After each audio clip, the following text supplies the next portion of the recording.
30 сенелері Совет Акимияты юзлерже Украина эдипі ресамы чалғыжы режиссерове фельсефеджіні басқаларға ұғыратты. Зеялыларны тақып етув Сталин режимі таздықлаған ижад жерянларындан ғайры қалған эпосыны yok етті. Залымлықның ән yüksek дәрежесі сандрамақ айрағында Украина элитасының атып өлдірі болды. Оны аселет октябрь инқилабы йылығына бағышладылар. Бұл вақиға тарихта құршынланған неsil деп айтыла. Тәфсилатлыжа өлдірі мирас лейхасында.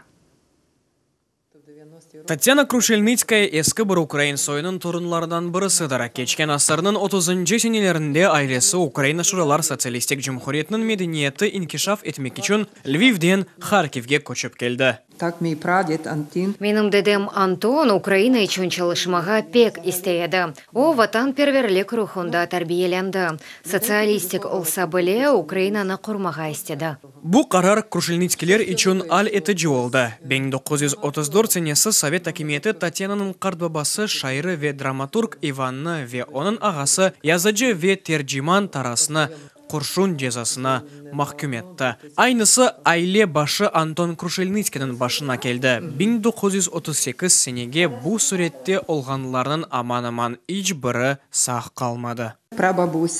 Қартанам оғыллары Иван ве Тарас атып өлдірілген сон чоққа бармай өлді. Қалған балалары да өлдірілді. Олар Соловка ерді жезасыны чектілер. Дедем Антон ве оның әке оғылы 37 сенесі, қызы 38 сенесі атып өлдірілді. Татьянаның анасы о заман сақ қалды. О 9 yaşında еді.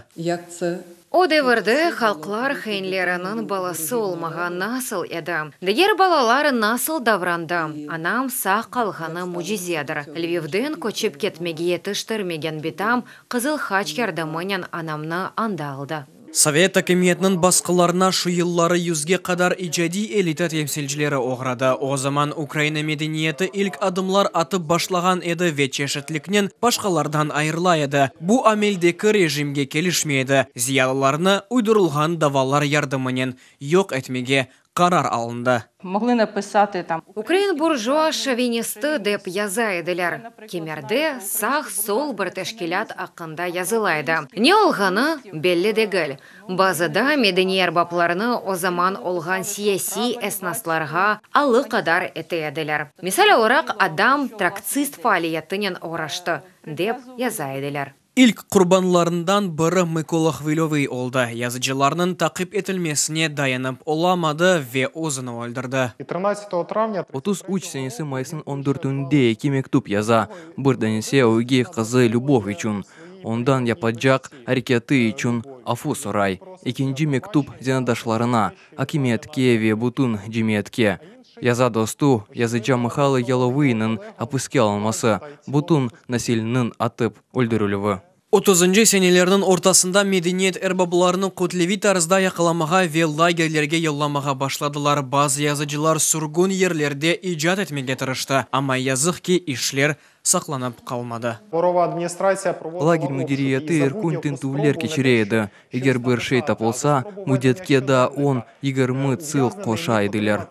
1937 senesi davalar gayırdan bakıp çıkıldı. Ukrayna ziyallarını 100'den ziyade vekili kurşun cezasına mahkum etildi. Leys Kurbas, Mikola Kulish, Valerian Pidmuhilny, Mikhailo Yalovy ve diğerleri.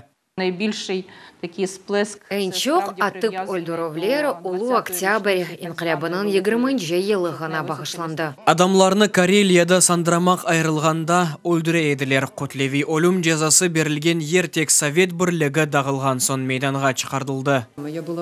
97 senесінің sonunda anamnen anda oldық.